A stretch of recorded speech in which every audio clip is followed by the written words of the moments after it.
नमस्ते बच्चों, आज हम क्लास 12 चैप्टर 1 की प्रश्नावली 1.1 की फर्स्ट क्वेश्चन टू में समझने वाले थे। स्टार्ट करके बच्चों निर्धारित कीजिए कि क्या निम्नलिखित संबंधों में से प्रत्येक स्वतुल्य संमित तथा संक्रामक है। मतलब कि बच्चों हमें क्वेश्चन दिया, इसमें हमें चेक करना है कि ये स्वतुल्य संमित और संक्रामक है कि नहीं है। फर्स्ट क्वेश्चन बोला बच्चों समुच्चय बराबर मंझला ब्रैकेट 1,2,3 13,14 मंझला ब्रैकेट 1। इस संबंध आज इस प्रकार परिभाषित है कि r बराबर मंझला ब्रैकेट x, y सचता है इस प्रकार है कि 3x - y बराबर 0 मंझला ब्रैकेट 1।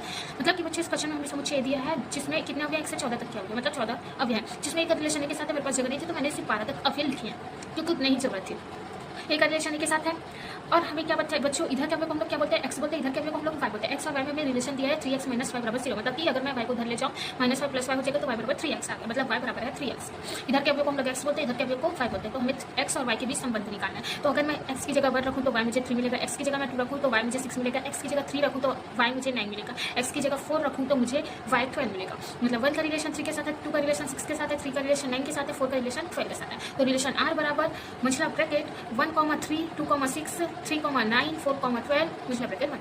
अब हमें ये रिलेशन r दिया है बच्चों। अब इस रिलेशन आपको देख के हमें बताना है कि ये स्वतुल्य और संमित और संक्रामक है कि नहीं, वो चेक करना है। ठीक है, तो चेक करना स्टार्ट करते हैं बच्चों।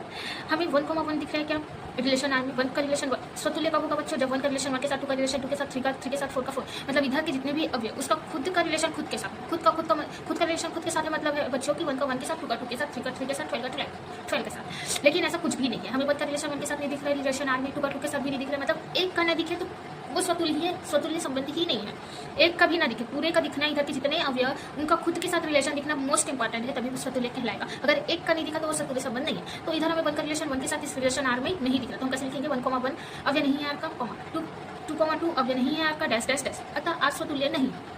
सेकंड है बच्चों 1 का रिलेशन है 3 के साथ, मतलब कि 1,3 अवयव नहीं है आर का, लेकिन 3,1 अवयव 1,3 अवयव है आर का, लेकिन 3,1 अवयव नहीं है आर का। मतलब कि 1 का रिलेशन 3 के साथ तो है, लेकिन 3 का रिलेशन 1 के साथ हमें कहीं भी नहीं दिख रहा है, इसका अपोजिट हमें नहीं दिख रहा है, एक युग्म का नहीं दिख रहा है, तो वो संमित संबंध नहीं है। तो अतः आर संमित संबंध नहीं है। इसका अपोजिट हमें नहीं दिख रहा है, 2,6 का 6,2 भी नहीं दिख रहा है, 3,9 का 9,3 भी नहीं दिख रहा है, 4,12 का 12,4 भी नहीं दिख रहा है। मतलब हमें सबका अपोजिट नहीं दिख रहा है, तो ये हम लोग का संमित संबंध नहीं है। हम एक का एग्जाम्पल लेके बता सकते हैं।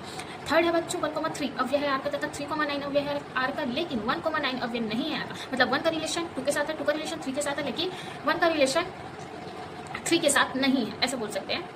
इसका फॉर्मूला होता है संक्रामक संबंध का, जिसमें ए का रिलेशन बी के साथ होता है, बी का रिलेशन सी के साथ होता है और ए का रिलेशन सी के साथ होता है। लेकिन इसमें ऐसा नहीं है, तो अतः आर संक्रामक संबंध नहीं है। नोट्स के लिए आप मेरे टेलीग्राम चैनल को ज्वाइन कर सकते हैं, लिंक मैंने डिस्क्रिप्शन में दिया गया है।